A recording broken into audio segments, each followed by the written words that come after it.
Welcome back to another episode of the 49 Show. The 49 Show. The 49 Show. With your boy K.O.D.S. And I am here to give some interesting news regarding the San Francisco 49ers. We've already known that we may not see Marquise Goodwin in a 49er uniform again. Shanahan has came out openly and said that if we get the right call, yes, he can be traded, but they're not going to release him. He's too valuable to be released. I've already said in my last video just yesterday that I don't think Goodwin will be a 49er in the 2020 season. But what's interesting is that there are more players that has been added to the trade block. It is no longer just Marquise Goodwin alone. They've added 3 more players to the trade block. At least that is the rumor right now. They're saying that it is also other players that could be on the trade block, and those players are key 49er players as well. It's Jaquiski Tartt, Kwon Alexander, and Dee Ford. That's Dee Ford, Kwon Alexander, and Jaquiski Tartt have been added to the trade block with Marquise Goodwin, and Breida could be on that list as well, even though he did just sign his tender. His second round tender. We've got 5 running backs, and I don't think we're bringing back each and every last one of them. Jeff Wilson signed his tender also as well yesterday. But, Breida could be on that list because really he has some kind of, leverage. He could be the one who could be hot, who could get the call, because he had a good season before the injury and he just didn't play after that besides special teams. But I would say Breida's on that list as well, because I think Jeff Wilson comes back. He is a, red zone guy at the goal line and things like that. He catches good out of the backfield. And McKinnon took a pay cut, so I don't really see him leaving now. And we know Coleman didn't get cut before April 1. And if I thought that it was going to happen but before April 1, but it didn't, so his money's guaranteed. And then Mostert just played out of his damn mind the second half of the season, and Breida couldn't get his spot back. So he's not going anywhere either. So anyway, I think Breida's on their list. But right now, the interesting news is kind of breaking news to me. Don't know if this is going to happen or not, but if it is true, the Niners are open to trading Dee Ford, Jaquiski Tartt, and Kwon Alexander, along with Marquise Goodwin. What do you people think about that? 49er fans, how do you feel about it? This is a team that just came from a Super Bowl appearance. They lost the Super Bowl. This is going to be the easiest way to to have a Super Bowl hangover, like a lot of teams do have the year after they lose the Super Bowl, like the Rams and so many other teams in the past, the Eagles. This is the best way to have a Super Bowl hangover if they make these trades. Now, I'm not saying they will make the trade for all 4 players, but if they're open to trading any of them, then it's possible that they could get a call on all of them. The report is saying that this is because the Niners are cash strapped, which we know in cap space, and they want more draft capital because we don't have a 2nd, 3rd, or 4th round pick, which we also know. There was other breaking news early this morning that the Niners are open to trading both of their 1st round picks. That's 13 and 31. So basically, we're just trying to trade everything. You can get the 13th pick. You can get the 31st pick. That has been on ESPN, so that came from Adam Schefter. I know that's accurate. It could be smoke, but the report is accurate. This whole Dee Ford, Tartt, and Kwon Alexander being up for trade, I'm not sure if that's smoke. I'm not sure if that was purposely leaked. I'm not sure if it was leaked from other teams who have called for those players, who have called Shanahan and Lynch for those players, or if this is just a lie, a false report. And the reason why I question this report is because I just found out who it came from. It came from Michael Lombardi. And if anybody follows Michael Lombardi, if anyone reads reports and articles and keep up with some of these sports reporters and journalists and analysts, sports analysts who come up with these bogus rumors and start these bogus rumors versus the people like Jay Glazer and Adam Schefter, who were pretty much 100% accurate with the things they say, then you would know that Michael Lombardi is really full of shit. I mean, he never really puts out anything that's accurate. He just comes up with his own scenarios and puts it out there and claims that he heard it somewhere. He heard it around the league. That's what he's saying now. Talking to teams around the league, the Niners are open to trading key players. And those are the players that was mentioned. So this is where the article came in at.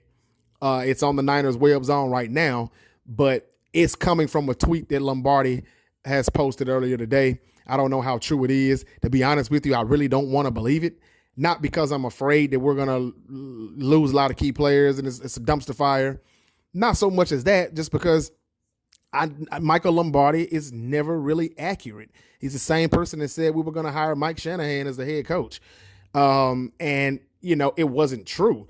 We might have thought that, I mean, once that false report came out, Jed York might have said or thought to himself, you know what about his son? I wasn't thinking about the Shanahans. I was thinking about Josh McDaniels in New England, but hey, the Shanahans is not a bad idea. Let me see if Kyle is interested. Maybe he sparked that up for us to hire Kyle Shanahan, but we don't even know if Shanahan was on the list. We knew Josh McDaniels and Louis Riddick were on the list. He put out a report that it was going to be Mike Shanahan as the general manager or something VP of personnel, and then Kyle will be the coach, or it would just be Mike as the coach. He's coming back. I mean, he came up with a lot of things. None of those turned out to be true except for Kyle. Kyle did turn out to be true, but I think that all happened probably after he put that out, because a lot of times this works sometimes. People look at those scenarios and say, you know what, that's not a bad idea. Because at first, Jed York was looking at Josh McDaniels hands down. That's who we wanted. And then he flipped on us and changed his mind like he's done a lot before. And then we went with Kyle Shanahan. So anyway, I'm saying all that to say this. I don't know how true it is. When I find out, I will let you know. But I'm thinking this is nothing to worry about. And if it is true, what do we do? Where do we go from there? Can we replace all of those players in Thursday night and Friday, this weekend's draft? Can we do that?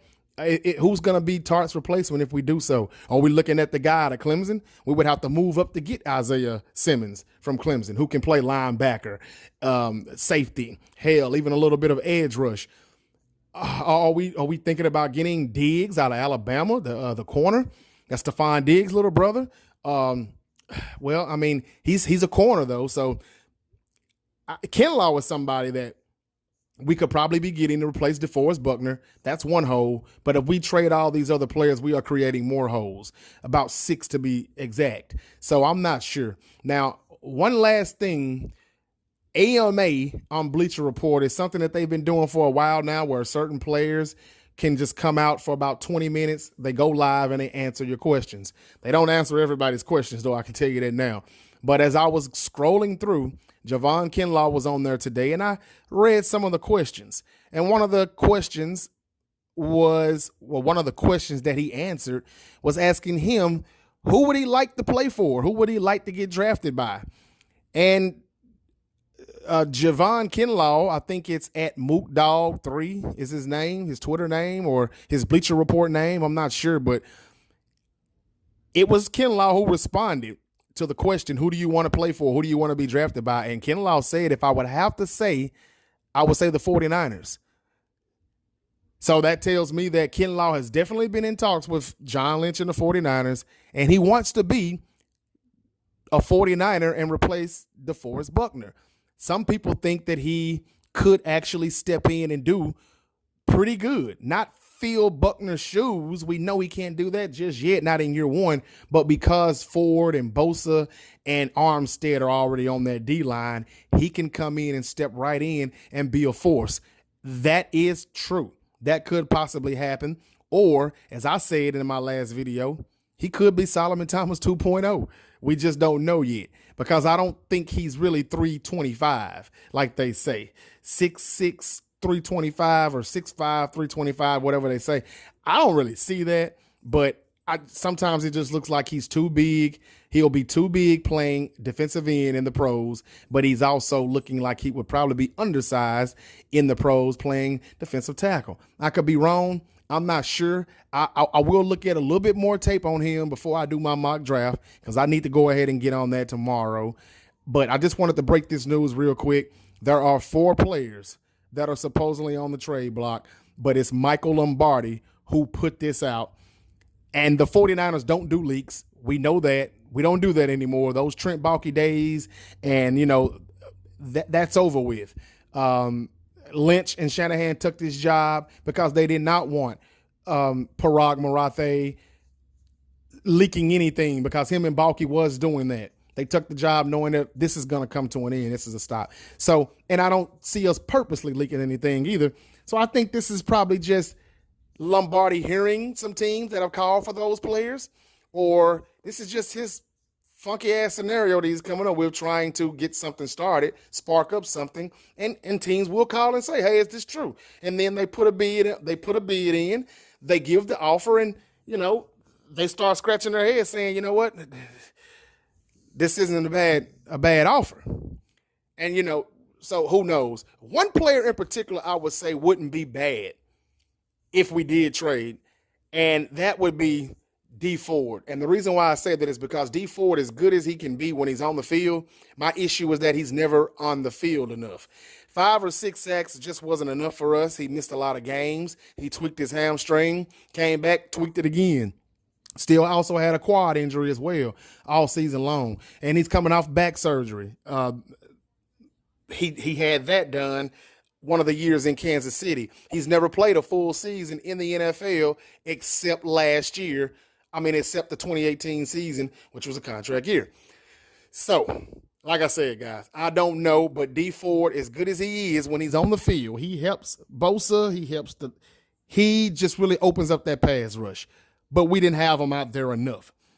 Do we bring him back and say, you know what, if he stays healthy, we're going to be fine? Because we can be a lot better than we were last year if he's on the field, but he's never really on the field. So I got an issue with him, and I think he's going to continue to be this way because he's always had some injuries.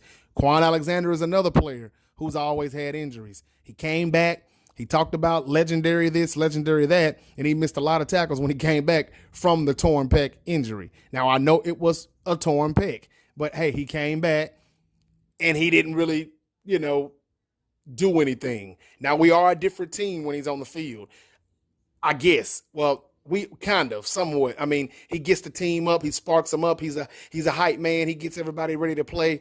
I like all of that. I get all of that. But we gave him a lot of money, too. Dee Ford and Kwon Alexander are 2 players where they would have a lot more money in cap space if they were to move those contracts. The reason why it doesn't make sense, though, is because Kwon Alexander he restructured his contract a little bit as soon as the season ended. He's due to make about $12.5 million for the 2020 and the 2021 season. And that's a little less than what he was going to get before they restructured it. So I don't know what they gained by trading Kwon right now. And I'm not saying I'm for any of those guys getting traded. I don't even believe it. I think it's bullshit because it's coming from Michael Lombardi. But with that being said, if it's true, I like to know how you people think about it. What do you feel? Is this going to be a dumpster fire? Are we going in a rebuild mode? Or is this just reloading? Which one is it going to be? Or is all this just a bunch of smoke? You don't know what to believe during the week of the NFL draft. We will see what happens. But you've been listening to another episode of the 4-9 Show with K.O.D.S. I'll be back for the mock draft. Hope everybody's safe out there. Stay safe, stay healthy, be cautious, be smart. Talk to you later. Peace and love.